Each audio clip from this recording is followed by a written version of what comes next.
If you need a plumbing pro, call Mo.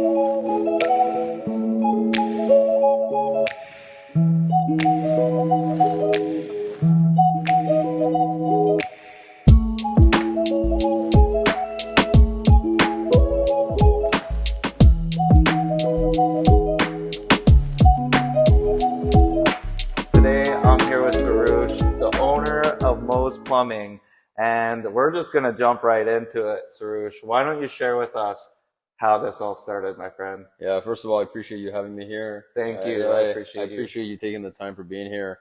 Well, how it all started, basically, I'll take you back to some of my backstory. Me and my family, we came from Iran. We're just like any other immigrant family. Migrated from Iran to, obviously look for a better life. And when I came to Vancouver, I actually resided in East Vancouver.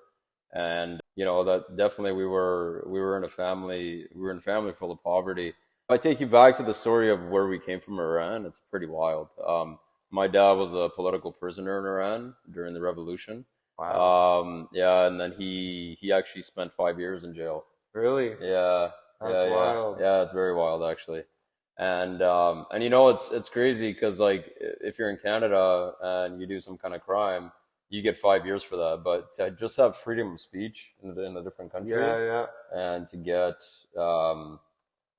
5 years for that, that's pretty insane. That is really, really So, insane. I mean, Wow. the main reason why my father wanted to move to Canada was because in Iran, when you're a political prisoner, you get tagged. And when you come out of prison as well, even if you've done your term. Hmm. So you get tagged. So when you come out of when you're in Iran, then you get tagged as a political person. Hmm. That translates over to your kid as well. Oh, Because the wow. way that they see it is that obviously you have influence over your child, Yeah. and essentially, if I were to stay in Iran, if I were to grow up in Iran, I wouldn't be able to attend university. Yeah, because of the listing or the That's correct, yeah. yeah. Wow. So my dad has always told me, in those times, that's when he's made the decision that he can't be in this country anymore. And Iran is not the kind of country where it's like, you're in North America and you Hmm. can just grab a visa and go to Canada. Yeah, It doesn't work it's a like lot that. different. It's way different. So they only had a one-time exit pass, and that was to go to places kind of like Thailand or Malaysia. That's the Hmm. only place that would grant him some kind of asylum. Yeah. And he only had one exit pass. So if you were to leave Iran and then if you were to come back, you can't leave again. Yeah. Okay. So when he left, he didn't have any money. I was about, There's no turning back. there was no turning back. Okay. Okay. Yeah. And I was about 5 years old at the time. And essentially, I was with my mom. And as trooper of a person as my father was, my mom was on the same par because she helped. We didn't have much money, so I basically lived with my mom and my grandma for about 4 years Wow. until my father was in Thailand, and then he was homeless for almost 3 years, 3 4 years. Really? Eh? Yeah, until the UN, United Nations, when he went to go to apply for a visa to even come to a Commonwealth country. First, he thought Australia, England, and Canada was the one that was the first responder. They said, "Oh yeah, the UN has recognized you as a political refugee, so Hmm. you can come into our country," and they give him a 45-day exit pass. So they paid for his flight, Wow. they Really? paid for his food, and because in the eyes of the Iranian regime, he was tagged as a political guy, Hmm. but in the eyes of UN, he was a political prisoner. So they granted him Oh. Okay. asylum in Okay. Vancouver. Anyways, fast. Things started finally turning around. Yeah, in those times, I would say. Yeah. Yeah. So essentially, I moved to Canada when I was about 8, 9 years old, and this was back in 2001. Hmm. And yeah, I mean, we came straight to East Vancouver, so not the richest part of town. Yeah. Yeah. No kidding. Pretty much, kind of, or my house was probably about a couple blocks away from Maine and Hastings. Really? Eh? So that's Yeah, where you guys first moved to. That that's was your correct. first experience. Yeah, first experiences. In the beginning, it was very hard because I came to Canada right after 9/11. Hmm. So it was coming as a Middle Easterner, and Was then you coming into Canada in those times. I mean, Uh, I was called things like terrorist and baby terrorist and stuff like really? that. It was very rough, man. Yeah, Especially yeah. when I can someone doesn't. imagine actually. Yeah. Yeah, and then, but you know what? I adapted just like everybody does, and not to say that you know the life that I didn't have was hard, because obviously my parents were harder, but I have my challenges too. Definitely. And yeah, and so we grew up there, and then I got my first taste of business when my father and my mother, they opened up a little sandwich shop. Really? Yeah, Okay. and I was And he's Hastings there. no, not East Hastings, but like kind of like on Main Street. Okay. Yeah, it was called Red Pepper Deli Sandwich. Red pepper deli sandwich. I Yeah, wonder if anybody catches this video if they'll remember it. yeah. That's cool. So it was honestly it was the start of it was the start of something special because first-handedly I got to see what it took to start a very small business, Hmm. and I was about how old was I at that time? I was about like 12 years old at that time. Wow. Yeah, so it was pretty interesting to see that. It was pretty interesting to struggle through that. The business didn't make it. Obviously, just I think more so because my parents just wanted they had this idea about a business, but I don't think they had the knowledge regarding it. Hmm. I think if it was now, it would have flourished. Definitely. And you know, actually, circling back to Iran too, my father actually he had a mechanic shop back in Iran. That's how, Okay. because he wasn't able to get a job because he was tagged. Yeah, so he had to do something on his own. That's right. So he had a Mm. mechanic shop, and interestingly enough, the mechanic shop was called Soroosh's mechanic shop. Really? Yes. Okay, that is cool. So your father's first business was named after you, Soroosh, Yes. and then And then my first business was named after my father. that is amazing. That Yeah, is it so is. cool. Yeah, we're That's leaving a awesome. legacy here, and that's for sure. When I was in my plumbing apprenticeship, it was very hard. It was very difficult. It was very many times that I wanted to quit because it is a very hard job. Definitely. I went straight into construction, and I did that for about probably about 5 to 6 years of my career. So a plumbing apprenticeship in construction. That's correct. Okay, Yeah. yeah, yeah. So It's a hard environment to be around too, as being young. it's very difficult. Yeah, Yeah. It was very daunting too. I mean, you have a lot of older guys that are, you know, they're not really too nice to the younger that's guys. exactly where, yeah, exactly where I was going for. Yeah. And so it was hard on me, but you know, my father always told me, he's like, you know, just whatever you choose, don't quit. Yeah, Because I love it. initially my father did want me to be a doctor or an engineer or something like that. Yeah, yeah, He did not understand why I chose the plumbing route. really. Yeah, and I honestly, the main reason why I chose it is because when I went through an open house at BCIT, Okay. and one of the main reasons I chose it, I was looking at the job, and I was like, you know what? Like every single person on earth needs this job. Not that every single person on earth doesn't need a doctor or something like that, but I think they need water more. Yeah, yeah, yeah. So Clean water, efficient. that's Yep, correct. I Yeah. agree. So when I was picking my career path, I was like, you know, this is insanely transferable to many different sectors, Yep. and I can do a lot with this. So you know what? I stuck it out. I got my license when I was 22 years old. I got Okay. my full red seal, which is what it's called in Canada. Yeah, yeah. And how Yeah. long did it take you to get your red seal? So it takes about 4 years of training. 4 years. Yeah. Okay. So 4 years of training on and off. You go to school, you go do your apprenticeship. Then a lot of it is on the job based training. Yeah. So you need about 8,000 hours to graduate. Okay. Yeah, So roughly. 8,000 Yeah, hours. somewhere between 7 to 8,000. I forget what it is. So I got my plumbing and I also did my gas fitting as well. Okay. So I got my gas B. It means I can work on certain boilers. When I say BTU is like British Thermal Unit. It's a measurement that we use in gas fitting to say the amount of volume that you can work on as a gas fitter. Yes. Okay. So I got that, and then I went into service plumbing. So service plumbing essentially is, you know, you get called out to jobs and you have to fix the problem at hand. So I did that for about 2 years, and honestly, I could not find a company that had the same core values as I did. Hmm. And I could just, not that I couldn't get along with everybody because I'm very personable, but I just couldn't find a company that I could stay and then grow with. So I You, didn't, you're very much like a lot of the followers on Rise Over Run. We have like yeah, that entrepreneurial mindset. It's hard to fall in place. We got to create our own. that's correct. Yeah. Yeah. Yeah. Yeah. And it's a great community. I watch Rise Over Run here and there on Instagram. And Thank you. you're building something great, man. Thank you, Soroosh. So So, are you, my man. So are you. yeah. Yes. We're in it together. Yeah, absolutely. Now I'm part of it as well. Yes, sir. So yeah, I mean, and then after that, I couldn't find a company that I could correlate with, so I started my own. And at the time, my father had the company that he was working for actually went bankrupt. Hmm. And so my father is a 30-year mechanic, 30-year welder, 30-year any tradesman. Yeah, yeah. His father was a carpenter, and it was a it was a big skill for him to it was a big move for him to transfer over from mechanic to plumbing. Yeah. But it's funny enough, after 6 months, he was a better plumber than I was. Wow, that's cool. There's always a saying like the trainer becomes better than the trainee. It means you've done your job right. That's correct. And I just have to jump in. It's so awesome how, Yeah, how life works and how, when you started your business and it started taking off, your father got laid off yeah, and started working for you and yeah, now it become a family business. yeah. It's definitely it's like the back on the wall kind of story, right? Yeah, yeah, yeah. You really don't have any way, but you got to move forward. Yes, yes. There's no plan B. The only plan B we have is finding other ways to make plan A work. That's correct. Yeah. Yeah.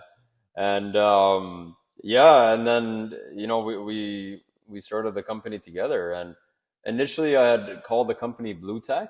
Really? Blue Yeah, Tech, yeah. Blue Tech, but the name was taken. And so at the end of it, I was just I thought about it. And I'm just like, well, you know what? My father named his business after me in Iran. I'll name it after him in Canada. Wow. So his name is Mohammed, and so we named him Mose. That's amazing, Yeah. man. You're a very family oriented Thank you, guy. man. I love it. Yeah. I love it. Absolutely. And we got to pay it forward to our parents. So We really do. it's amazing. What an amazing story. Yeah. And what was like one of the biggest fears that you had when you're taking on your new business? Like when you couldn't find the position that you wanted or the company you wanted, and you're like, I got to go do this myself. Your back's up against the wall. What was one of the biggest fears you had to overcome? My biggest fear, obviously, as any starting entrepreneur, is money. Yeah. Right? So that's like that with anybody. It's so So true, yeah. when you first start out, you don't have stability. During my apprenticeship, I had saved about $25,000 of Wow. working for almost 4 years, and that's I thought it was a large amount, Yeah, yeah, yeah. and I poured all of it into it. And probably We quickly too, right? Oh, I had to do all of it. Yeah, so we bought my father poured another like 10 grand into it from his savings too, so it was about 35,000. Wow. And we bought a couple of trucks, we bought stock, and honestly, I learned how to do marketing by myself. I built my own logo, and I had some help for some guys in Fiverr somewhere in India or something like that. Yeah, yeah. Fiverr, it's a good tool to use. Yeah, yeah, when you're starting out for sure. Yeah, yeah. Yeah, and then I just slapped it onto the truck, and then I just started learning how to do marketing myself, because you really have to know how to market your service as well. Hmm.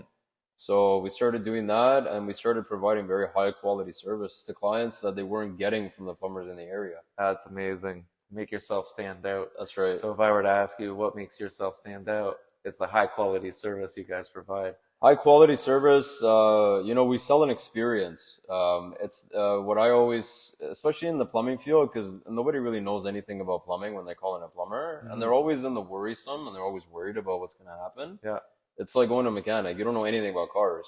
The only thing that you do know is when you find the right mechanic or you find the right plumber, is the experience that that guy gave you. Definitely. Yes. Yeah. And if anything went wrong, were they willing to honor their work? Yes, yes, exactly. And people don't remember what you do or what you say. They remember how you made them feel. That's right. Yes, definitely. And you were actually my first plumber in my new place. That's right. And here we are today. That was 5 years ago. That was literally 5 years ago. That's the only time we've met, and we're sitting here today. So yeah, that's pretty cool. The biggest fear is, the hardest part about any business owner is it's not the day-to-day things. It's at nighttime when you're sitting at home and you're staring into blank space. You got bills to pay. You've got all these things that are running up on your list. You're tired. Your eyes are gonna pop out of your head, and you you don't really have that much money in the bank, and but you still got to move forward. Yeah, yes, sir. You hit that. You It's hit that spot on, brother. Yeah, yeah. yeah. It's those That's nights. It's those times. yeah. Yeah. That's the hardest part for sure. Yeah. And how you're able to overcome that is by making sure your integrity was there, that you were going above and beyond for the people that you were working with. That's right. That's awesome, man. Not that we didn't make mistakes. Mistakes always happen. There was good clients, there's bad clients. I learned which clients to take on, which didn't. And you know what? We're still pushing forward today. So Yeah, that's a good point too. That's a good point. The struggle is never, no, it just gets bigger and bigger. yeah, yeah, yeah. More money, more problems. Yeah. But, life doesn't become easier. We become stronger. No, life doesn't become easier. It actually just compounds itself. Yeah, yeah, exactly. Yeah, And our shoulders get bigger. that's right. Yes, sir. Yeah, that's amazing, man. And so it's a cool story you got of maybe something going wrong and you guys had to fix it. And how'd you fix it? Well, I got called out to a service call in the first years of running my business, and I didn't really know how to do the job. I flooded the building. No way. Yeah, yeah, No way. yeah. It was very rough. Oh. Yeah, but thank God I had insurance. But yeah, it was very strange. I was on the 11th floor of a downtown high rise. No way. Yeah, yeah, yeah. I mean, you know what? Mind you, note, I got proven not guilty because the piping was due for a repipe. Yeah. But as a professional plumber, I should have known not to touch it. Yeah, yeah. But it was just one flick of a wrench, and it was like a fire hydrant that went off on the 11th floor. Wow. Yeah. So that was a really big wake up call. Yeah. And Yeah. what's your takeaway from that? Have good insurance. No, I'm just joking. My takeaway is problem. Have honestly just problems happen. You got to learn how to face them. Yeah. You got to Keep learn how moving. to. You got to move forward. I tell my guys, I got a couple guys on the team now, and problems happen every single day in your life, no matter if it's business or personal or whatever it is. Just move forward. Yeah. Just don't get stuck in that rut. Don't get stuck mentally. Don't get stuck in there. Yeah. And it's easy to do sometimes. Oh, easily. You can Yeah. just sit there and just keep thinking about it. Don't think about it too much This- because that's not what life is about. The time is ticking. Yes, the time is ticking. Yeah. And you don't want to waste time thinking of something that we can't control or No. change anyways, right? No. That's perfect. So what's the most satisfying thing about running your business as a plumber? The most satisfying thing for me is the look on my guys' faces when they have a good work environment. Before it was I like this. before it used to be about the money, Mm-hmm. and I just wanted to make it work. I wanted more money. Yeah, I wanted to be able to support, and I realized that didn't get me very far. that's And very then true. when I started to hire more employees other than having my father, because I don't really see my father as an employee, he's a family member, right? Yeah, But definitely. as soon as I started bringing guys on board, the looks on their faces after the work that I've done to bear fruit to bring them work Mhm. and for them to do the work that I've put onto their table, Yeah, and then we all sit down in a coffee shop or we're eating somewhere in a restaurant, seeing the happy look on their faces and knowing that I put that food on that table, that's a big one. that's that's Yeah. amazing, man. I love that. And I guess that goes with like a saying, it feels good when you're hitting your own goals, Yes, but it feels even better when you're helping others hit theirs. that's right. That's amazing. And you're now providing for how many guys you got on your team now? Right now, with me, my father, we got another 2 guys, and by next year, I'm aiming to have up to 7. Up to 7. So Yeah. you're hiring. Yes. Yeah, so Always he's hiring. hiring. That's the motto. Always hire. I love it. I love it. So he's Yeah. always hiring anyone looking for an opportunity. Yes. You reach out to Soroosh. All the information is going to be down in the description. Yeah. Super cool, man. You got Yeah. opportunities for people. You're Yeah. taking people on, helping them grow. That's right. And I see on your Instagram too, just like the awesome environment you do provide Absolutely. and the encouragement you give your team. Absolutely. Yeah, really cool, man. I'm excited for you. Yeah. So, what advice do you have for anyone that wants to take on the journey of becoming a plumber and moving onto the entrepreneur side? Because you are hiring. Yeah. There may be some individuals watching who are not sure what they want to do Yeah. in life yet, and a trade or plumbing might be something in their interest. What advice do you have for them? Well, I think the trade of plumbing has a really a negative outlook, especially in our modern culture for sure. A Hmm. lot of people think that all we do is just clear toilets and Yeah, fix the yeah, toilet. It's definitely not the case. yeah, yeah. There's so much about it. And there's a big motto in plumbing is that the plumbers protect the health of the nation. You're absolutely right. Yeah, You're absolutely yeah, right. yeah. So one advice that I have for aspiring entrepreneurs, especially in the plumbing field, is number one, don't quit. And then second of all, get your license first. Don't skimp out on your training because when you're going out on your own, the only thing that's invaluable is the amount of experience and training that you have. I started a little bit too young and I made a lot of costly mistakes. So if you're going to do it out on your own right away, make sure you have, when you get your license, make sure you do another 5 years at a very good firm or a very good company. This is really good Yeah. advice. So have about 10 years of experience and then move out on your own, That's and then amazing. make sure that you invest money in good tools, invest money in a good brand image, and then if you have all that, and you provide world class customer service, it all just falls into place. I love it, man. That is Yeah, amazing. Really amazing advice. thank you. And very like really detailed advice too. Yeah, So that was good. Thank you. Thank you so much. no problem. So if you're interested in, taking a similar route, reach out to Soroosh. Yeah, I'm sure he's willing to help you get started on the journey, absolutely. and he's hiring. So amazing advice. It's super key that once you start something, you have a vision, you don't quit. Love it. Thank you. Is there anything you want to add before we wrap this up? Yeah, and I want to talk to all the plumbers out there, and then also actually another sector is the customer service representatives. At the moment, we're hiring for plumbers, we're hiring for CSRs, we're hiring for dispatchers. So if you want to join a good team, a good work environment, then reach out to me. And also, if you just want some advice about the industry itself and you're not too sure about it, you can always reach out to me as well. If you're looking for our services directly, it's very easy. Call mo.ca. We made it very simple for clients. You can Yeah, search yeah. us up online. We have hundreds of Google reviews. And you're on Homestar too, I believe. Yeah, we're on HomeStars. We received 3 awards on HomeStars. Yeah, yeah, I We're saw best of that. yeah we're best of HomeStars for 3 years running. Wow. And Amazing. yeah, so I mean, if you want to work with an award-winning team, just give us a call. We'll be here That, to help you out. that's amazing. Yeah, So he's hiring, he's given opportunity, yeah, and if you want the best service for any of your plumbing needs, whether it's small businesses, big businesses, home, yeah, you give Soroosh a call. I think it's super awesome of you to give the opportunity for people to reach out that they have even questions about the trade. absolutely. So that's very kind of you. So if you guys have questions about plumbing itself, the trade, business, he's willing to, willing to chat. So shoot him a DM. I'm gonna put all of his contact information, Yeah. all of your contact information down in the description. So our website is callmo.ca and our Instagram is Mo's Plumbing. Yes. Very straightforward. I'm gonna put all of your information, all of his contact information down in the description. You're gonna have, what's your website? It's callmo.ca. Callmo.ca. It's going to be down in the description. And Mo's Plumbing is the Instagram. Make sure you guys give a follow. Again, everything down in the description.